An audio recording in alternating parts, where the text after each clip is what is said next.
Bismillahirrahmanirrahim. Assalamualaikum warahmatullahi wabarakatuh.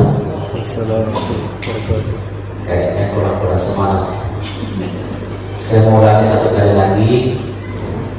Insyaallah yang paling besar suaranya insyaallah terus 30 juz anak-anak. Amin. Assalamualaikum warahmatullahi wabarakatuh. Alhamdulillah kabarnya nanti pun hafal lahir di berfadilah insyaallah. Subhanallah walhamdulillah wa la ilaha illallah wallahu akbar wa la haula wa la quwwata illa billahil aliyyil azim. Wassalatu wassalamu ala asyrafil anbiya'i wal mursalin sayyidina wa maulana Muhammadin wa ala alihi wa sahbihi ajma'in. Amma ba'd.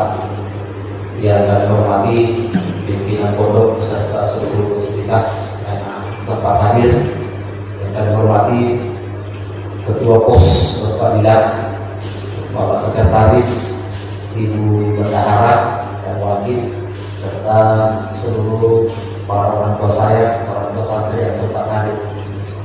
Ini di grup kemarin saya minta supaya yang pertama mengisi itu Pak Ketua, dan ternyata strateginya Pak Ketua itu luar biasa.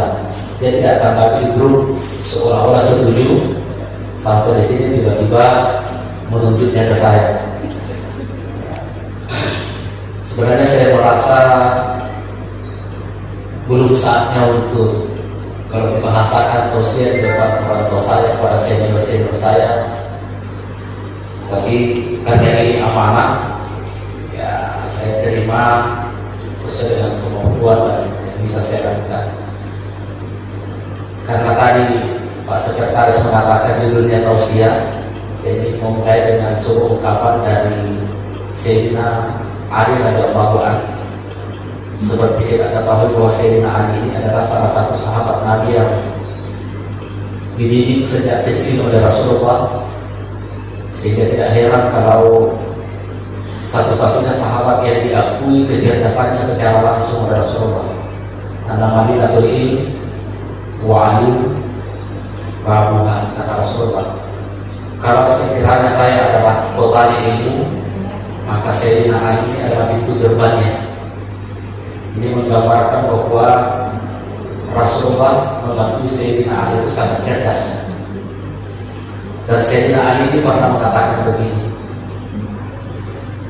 Alimu awladakum gaira ma'ulitum fa'innakum khuliqu li zamanin ghairi zamanikum. Berikan bekal pendidikan, berikan bekal keterampilan, berikan bekal apa saja untuk anak-anak kita, melebihi daripada apa yang kita miliki hari ini, melebihi daripada apa yang kita ketahui hari ini. Kenapa? Fa innahum khuliqu li zamanin ghairi zamanikum, karena anak-anak kita nanti ini diciptakan oleh Allah untuk zaman yang tantangannya jauh lebih berat dibandingkan dengan tantangan yang kita hadapi hari ini.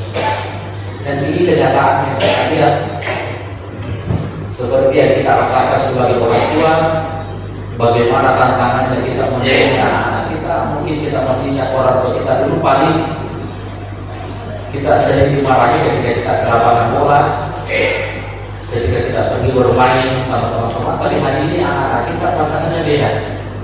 Ini adanya HP, ini jadi tantangan tersendiri bagi kita. Sehingga memang kita ini selaku orang tua perlu berpikir bagaimana, karena ini anak itu adalah tanggung jawab kita dunia dan akhirat. Bukan cuma kita bicara tentang dunia, tetapi yang terpenting adalah kita bicara tentang akhirat. Nah, kalau kita tidak cerdas selaku orang tua melihat kondisi ini, bagaimana tantangan anak-anak kita ke depan, maka ini bisa akan jadi masalah besar bagi kita sebagai orang tua. Kalaupun di dunia masalahnya mungkin bisa kita cari solusinya bagaimana di akhirat kelak. Karena Rasulullah juga pernah memberikan gambaran kepada kita bahwa ada orang tua yang satu langkah lagi akan masuk ke dalam surga, tiba-tiba dihentikan langkah kakinya oleh malaikat untuk harus kembali diperiksa ulang. Kenapa harus diperiksa ulang?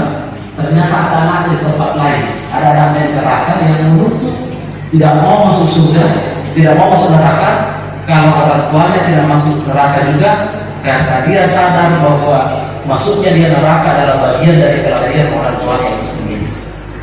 Sehingga memang saya kira dengan keberadaan kita di sini, insya Allah mudah-mudahan ini menjadi langkah tepat bagi kita, ikhtiar kita, bagaimana supaya anak-anak kita ini seperti yang disampaikan oleh Rasul atau dari waladun salih ya ulang.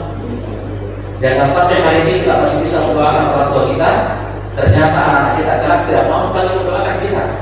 Tetapi dengan membawa anak-anak kita di pondok pesantren, yakin dan percaya, insya Allah tidak perlu kita ragu bagaimana masa depan anak-anak kita dunia di akhirat kelak. Nah, saya tadi bicara sama Pak pimpinan pesantren, saya mengatakan begini, saya sebenarnya yang terpenting bagi anak-anak saya adalah bagaimana bisa menghafal Al-Quran dan bagaimana bisa baca kitab. Kenapa? Karena sekarang ini gampang.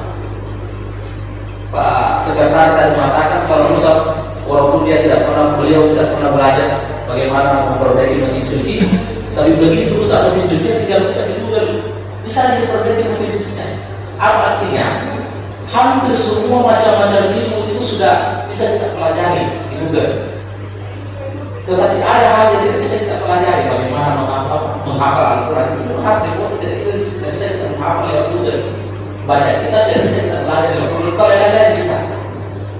Yang sangat berbahaya ketika anak-anak kita belajar agama lewat Google. Kenapa? Sebagian besar dari paham-paham yang mungkin sedikit kurang pas dengan kondisi keindonesiaan kita itu adalah apa yang dipelajari oleh generasi kita melalui Google, melalui internet. Artinya apa? Bukan tidak boleh kita belajar agama lewat Google, tetapi penting kita berbuat dasar kita secara langsung bagaimana bisa berhadapan dengan guru terlebih dahulu. Dan saya kira insya Allah kita ini orang tua sudah melakukan itu, kita sudah berikhtiar. Kalau kita sudah maksimalkan usaha kita sudah dorong anak-anak kita masuk ke pesantren, toh pada akhirnya nanti ternyata hasilnya tidak seperti yang kita harapkan, itu sudah lain ceritanya. Jangan kamu rasa seperti kita. Nabi Nuh alaihissalam itu nabi, anaknya juga kafir. Dan masih banyak contoh-contoh yang lainnya. Tetapi kewajiban kita sebagai orang tua adalah bagaimana kita berikhtiar, bagaimana kita berusaha terlebih dahulu. Nah tentu salah satu ikhtiar kita adalah kita bawa anak kita ke pondok. Ini luar biasa kalau anak kita ada di pondok pesantren, yakin dan percaya syaratnya anak kita terjamin, baca Al-Qurannya anak kita terjamin, pelajarannya anak kita terjamin, dibandingkan ketika di rumah kita. Saya dulu pernah juga jadi guru 8 tahun sebelum saya pindah ke kantor. Dan luar biasa berat jadi guru. Dan saya kira ini akhir-akhir ini kita jadi orang tua hampir jadi guru semua. Karena anak kita belajar online, 10 menit belajar online, 3 jam belajar yang lain. Dan itu yang terjadi sekarang. Dan kita rasakan bagaimana susahnya berpikir anak kita. Hampir setiap hari kita bertengkar masalah HP. Tiba-tiba dilihat HP di depan kita, cari ternyata ada di mainnya anak kita. Alasannya belajar online, ternyata belajar yang lain. Karena itu ketika kita masukkan anak kita ke pondok, insya Allah kita telah mencari akar di luar bekerja, insya Allah akhirat kita untuk masa depan anak kita akan terjamin. Waliyahsyal ladzina law taraku min khalqihim dzurriyyatan dha'afan. Hendaklah kalian takut sekiranya meninggalkan anak keturunan yang lemah. Lemah seperti apa dimaksud dalam Al-Quran? Tidak disebutkan lemah seperti apa, tetapi intinya lemah dari segala hal yang bisa menjadi masalah pada zamannya nanti. Lemah ilmu, lemah iman, lemah akhlak, lemah ekonomi, semuanya. Kita harus memotivasi kita Al-Quran. Jangan sampai kita meninggalkan anak keturunan yang lemah. Dan yang paling berbahaya kalau kita meninggalkan anak keturunan yang lemah akhlak, lemah imannya, lemah ilmunya. Karena konsekuensinya bagi kita orang tua bukan cuma di dunia, tetapi di akhirat kelak. Tetapi dengan memasukkan anak-anak kita ke pesantren, insya Allah kita sudah punya aset akhirat. Zaman al-insan inqata'an wa amalu ila ta'atin. Dan ketika suami sudah meninggalkan, putus. Tidak ada aktivitas ibadah yang kita lakukan. Tidak sholat lagi, tidak mengaji lagi, semua putus. Tidak ada sumber pahala. Lalu apa yang kita harapkan? Salah satunya adalah Ya. Walau soleh, Bisa dijelaskan. kita punya anak yang mendoakan kita. Alangkah rugi celakanya kita. Besarkan anak sampai kita rawat anak kita bersusah payah, ternyata kita meninggal tidak bisa mendoakan kita di kubur nanti. Tapi dengan mendidik anak kita Al-Quran, paham agama, yakin dan percaya, insya Allah sudah ditanam aset itu tadi. Walau soleh, sudah ada anak yang mendoakan kita. Satu saja di antara 5 misalnya anak kita yang mendoakan kita itu sudah luar biasa. Apalagi kalau kita punya anak lebih dari 1 yang mampu mendoakan kita. Nah, di samping walau soleh, insya Allah semua infak kita, biaya kita kepada anak kita, bahwa belanjanya anak-anak kita selama mondok. Apalagi kalau ada sumbangan-sumbangan lain, saya ini ada kotak-kotak berjalan ini, insya Allah akan jadi saksi di akhirat kemudian hari nanti. Itu akan menjadi sadaqah jariyah. Bayangkan satu anak yang kita berikan nafkah lalu sekolah di pesantren, selama anak kita mengaji, pahala mengalir ke rekening kita. Kita sudah meninggal, anak kita masih mengaji, masih mengajar lagi, semua anak-anaknya sudah mengalir. Ya, sama dengan metodenya Pak Ketua, ada bukunya itu mengalir berjenjang. Sama dengan ini, lebih besar nanti, insya Allah berjenjang nanti pahalanya kita akan peroleh. Ya. Lebih berjenjang lagi pahala yang akan kita peroleh dengan adanya anak-anak kita titik di sini, maka pahala kita akan mengalir. Sudah tua kita akan tulis di sini. Ada waladun saleh dari Rabu. Insya Allah semua uang belanja jadi baik yang kita kasih kepada anak-anak kita, dibandingkan ketika kita kasih anak-anak kita keluar uang dipakai pergi main internet, beli kuota data. Di sini insya Allah tidak dipakai beli begitu, murni dipakai untuk itu sekolah penyemangatnya anak kita belajar. Insya Allah semua apa yang kita berikan kepada anak kita harap akan menjadi sadaqah jariyah insya Allah di akhirat. Dan ini luar biasa.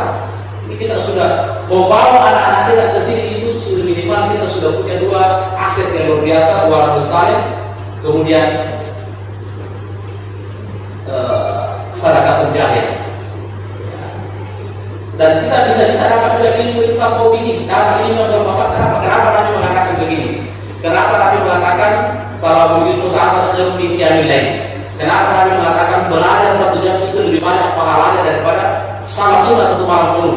Itu kalau kita melogikakan tidak masuk akal. Beratnya di salat, tidak ada orang bisa salat 1 malam penuh. Imam Tadi saya kalau panjang-panjang bacanya dari mobil, di bos kalau pulang tidak tarawih. Begitu susahnya kita salat panjang-panjang salatnya. Tapi 1 jam belajar itu pahalanya lebih banyak daripada salat sunnah 1 malam. Kenapa bisa? Kalau kita selesai sudah pahalanya. Kita meninggal selesai. Tapi kalau kita belajar, anak-anak kita belajar, setelah pintar mengajar lagi ke orang, entah berapa orang dia ajar, dia ajar juga mengajar orang, dan seterusnya, ini akan berkembang sampai kita meninggal, pahalanya tetap mengalir kepada kita. Itulah sebabnya sehingga 1 jam belajar lebih besar pahalanya daripada salat sunnah 1 malam penuh. Kenapa? Karena belajar 1 jam itu manfaatnya akan luas, akan terus menerus. Tapi salat 1 malam penuh, pahalanya mengalir hanya ketika kita salat. Kita mulai maghrib salat, selesai subuh, sudah selesai juga. Tapi belajar 1 jam seperti ini, masuk di akal kita ajarkan kepada orang lain, maka ini tidak akan pernah terputus. Saya kira kayak soto merasa sudah ustaz cara naik semua. Tidak bersengaja, minta maaf. Tidak bersengaja ini. Ya, saya sebenarnya takut kalau berdepan lebar, apalagi di tengah-tengah pesantren ini banyak ustaz. Yang tentunya saya juga pernah mondok, ya, jadi tidak terlalu merogi ketika ketemu dengan orang-orang pesantren. Nah, kebetulan di Sumbar memang ini adalah pekerjaan kami setiap hari. Ketemu ibu Madestani, baik di masjid-masjid. Kami di sana juga sering ceramah kepada generasi. Jadi kalau rakyat atau tua mengusulkan suatu saat kita ketemu di luar, kalau kami di sana memang ada program wisata religi. Jadi kita pengajian di kebun, kita pengajian di sawah, kita pengajian di pinggir pantai. Itu kami lakukan. Dan itu antusias masyarakat itu luar biasa. Saya kira saya tidak berani kalau berpanjang lebar. Saya yakin dan percaya para orang tua kami di sini juga lebih paham sesuatu tentang agama. Cuma yang mungkin supaya besar kepada saya kasih kesempatan bicara di sini supaya saya sok ustaz di sini. Jadi saya kira saya mohon maaf yang sebesar-besarnya. Kalau ada yang kira mohon diluruskan dan mudah-mudahan kita dijawab oleh Allah.